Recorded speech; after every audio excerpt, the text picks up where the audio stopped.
Hello, my fellow anime waifus. I've been playing Palworld for some time now, enslaving pals and making them work for me, just to give them berries for dinner, hunting other pals for their meat and material, creating and rearranging the base of my dreams, capturing humans in spheres. Palworld is a game that came out in January of 2024. Releasing in early access, as you can tell, this game shares a bit of similarity to Pokemon, except this game is actually fun, and not some sort of nostalgia BS for $60. Oh, my bad. I meant $560 plus taxes. After the big N realized that this game is getting popular and people like it more than their slop, they have decided to take action against it, which they failed at. I am putting a patent on you taking a shit. Anyone who does it is gonna get fined $200. After finally getting out of that lawsuit victorious, Pocket Bear decided it's finally time to do it and released the full game. I was scrolling through my racist Insta reels. Chicken.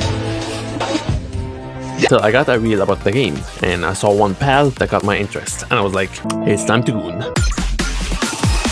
Creating the angel that protects us all in the time of need, we it into our world. Now, if someone were to tell you that Palworld's Pokemon with guns, they wouldn't be exactly wrong, but they aren't right either. This game is really complex and goes deeper than you think. First, let's talk about the capturing mechanic. You throw your sphere, you capture the pal. Pretty simple. Some pals won't be caught that easily though. Every time you capture a pal, there is a percentage gambling your life away. Sometimes you lose a bet and become homeless. In order to ensure success, make sure to do two things. One is to kill the pal by hitting it, and bonus points if you were to get a critical throw at it. That can work by throwing it while they are unaware, freezing or shocking them. Now comes the spheres. Every sphere got a capture power assigned to it. You can't use a blue sphere on a level 40 pal. It just won't work. Well, never mind then.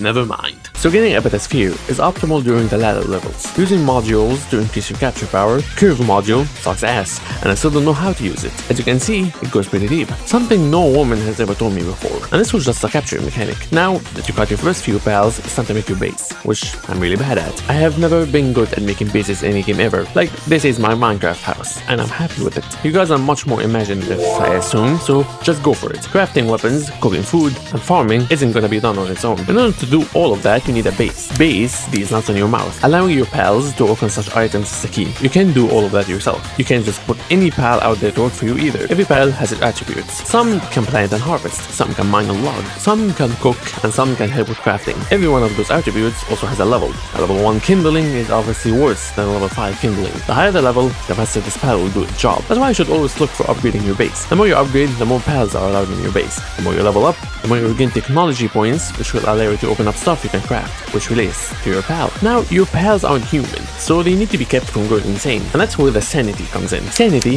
is how sane your pal is. If it goes really low, your pal will give up on working and start slacking off, sleeping, getting upset. So having hot springs for them to chillax at is important. Not only that, but you must keep track of their food consumption too. So pals that take away too much food are kinda annoying in that regard. That's why you need to see which food is more nutritious and also restores sanity. The best example of that is salad. Easy to make, very nutritious, and restores a lot of sanity. And also some bonuses is that it gives you a speed work buff. So as fast as possible, try to get the lettuce and tomato farm areas. In the base, you can also offer your soul to the god to increase your strength or your pal's strength. You can also change how your pal works, with the cost of sanity of course, so be ready for that. Specific jobs only, you can also do that. There are way too much stuff that goes into building your base. I haven't even scratched the surface. The combat, so you want to fight. What I always look for in weapons is high damage. Obviously the rate of fire comes in here too. If I'm able to do a lot of damage at a faster rate, that's a win for me. At first, you start using the bow, that's fine, but its damage is laughable at the other side of the map. Crossbow, a lot better, but what about an actual gun?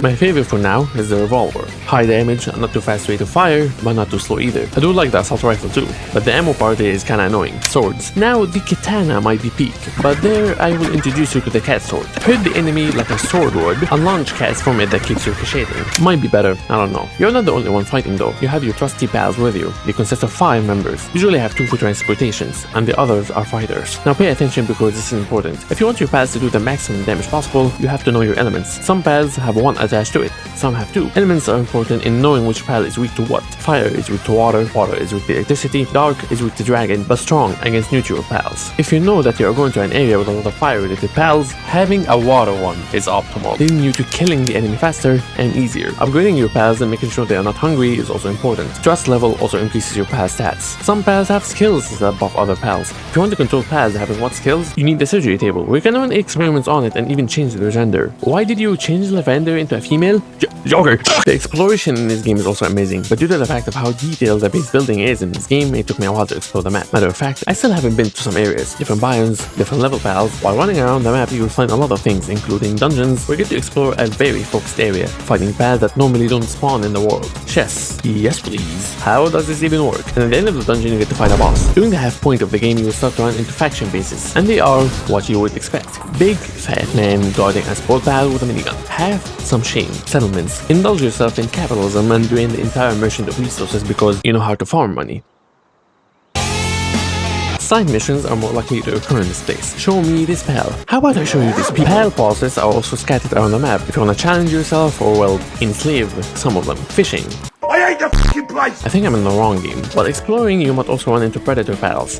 Stay away from these demons if you're not over-leveled. Keeping your temperature is also very important. Different biomes have different temperature levels. Crafting a cold or heat armor is good, but you will also have to keep the resistance level in mind, because sometimes the area gets harsher weather depending on the time of day. If you ask, can I attack civilians? The answer is yes. You will be wanted though, and will have to face the police every time you try to enter an area. Anyways, wanna get dangerous? Build a summoning altar. Construct a slab made of 4 pieces and enter the arena to find a legendary pal. No, you can't capture these pals. These are really strong. Health almost running the entire screen. Their damage is also on another level. A fight with these pals feels like you're on the verge of never-ending flip. Every time we try to jump and end it all, it doesn't happen. Different raid bosses have different slab types, so be on the lookout for those. And yes, the rarer the slab, the harder the boss gets. Here's how to actually traverse the world. Get the grappling hook. Find a high ground and aim it on the lower ground, specifically one with an edge. Shoot it, wait till you get really close and build the momentum, then press spacebar, and you'll find yourself flying through the air faster than most pals can go. Want to do this even faster? Get the double jump boots, and watch as you go from point A to point B in the matter of seconds. Discover Terraria. This is just Terraria. The enemies are kinda tough, just like the boss. The boss though, sadly, my cat is too naughty. Here, you get a schematic for the boss Moonlord. I never played Terraria. How bad can this be? Spoiler alert or whatever, I don't really care. You, John Palworld. You wake up someday not knowing where you are or where you're from. You meet up with a guy at the front entrance that encourages you to uncover the mysteries of Palpagos. Your objective lies in these towers. Every time you defeat one of these bosses, you get a key sphere. Also, there's a giant tree. Don't worry about it now. Is this just Elden Ring? The faction consists of the Rain Syndicate, held by Zoe Rain, and she is a tsundere. This syndicate is involved in very harmful illegal activities. By the way, you get a lot of these lores through tablets, so you have to actually read. Free Pal Alliance, run by Lily Everhart. Their crimes involve Pal liberation and what? Why are you fighting again? Well, Mrs. Morally Superior person here might not be as good as she seems, because sometimes you will see the faction still attack and abuse pals. Brothers of the Eternal Empire, run by Axel Travers. This faction worships fire and see technology as bad. They don't know about heaven. The name is Instagram Reels. I open it and get bombarded with so much racism, it will put people from the 1500s to shame. PITF, run by Marcus, the Arabian prince, in the desert, and he is rich. What did they mean by this? You are literally fighting law and order. Are we sure we are the good guys? The PAL Genetic Research Unit, run by Victor Ashford, the Aura Farmer, experimenting on pals and putting them in jars. It's not like I would do this. The Moonflower Clan, run by Sayako Rosaki, and she is Japanese. Ni hao. These people worship the moon. Unlike the fire people though, they are kind of a peaceful faction. Faebreak Warriors, run by Bjorn Silkson, military-based faction, always looking for conflict to test your skills. These are the factions holding power over certain parts of these islands. Once you have defeated them, you can finally use the keys to burn the tree and become the Elden Lord. I still haven't finished the game, so I have zero idea what happens once you collect all the keys. I am literally busy making salads. It's time to talk about the pals and which one are my favorite. Let's start with the elephant in the room. Does me having some sort of attraction to Segment makes me a furry? What is Segment? She has the characteristics of a cat, but she stands on 2 feet, holds things with her hand. The thickness is immense, but then she meows like a cat, has the facial features of a cat, and runs like one too. Who cares? The reason I like her the most is due to a few factors. First of all, she is the one that got me to play the game. I saw her in an Insta-reel and instantly bought the game. Second thing, she is really strong. She really does not mess around. Also, she is really fit. Next is Daydream. I don't know what's up with this guy, but I like him. He is one of the very first pals I got. His attacks don't kill the pals unless I specifically summon him. Intermission. I hate this bird. Appears out of nowhere, hostile for no reason, and if they find a chance, they will explode and kill you. Bushi, one of the coolest pals in the game. Once he finds you, he becomes the ultimate samurai. The breeding ability lets you get rarer ones you don't see in the world. Whatever this thing is, you get the idea. Palworld is a great game with so much content, so much slavery, and so much fun stuff to do. Do not listen to Nintendo fanboys. These are sweaty 40-year-old men in their Pokemon shirts, browsing Reddit all the time to feel validated for sucking that Corbu D, wishing Nintendo to win their lawsuits so they could tell themselves that their game is indeed better. Is the game perfect? No. The AI is kinda dumb sometimes, and some fights are just too easy to bother with, but in some hiccups here and there are absolutely tons that the game does right. This game is worth every penny, and you will be playing it for hours on end, alone, with your friends, with me, and I can't wait to see what Pocket Bird has in store next. Well, if I can almost admit, you can have my money.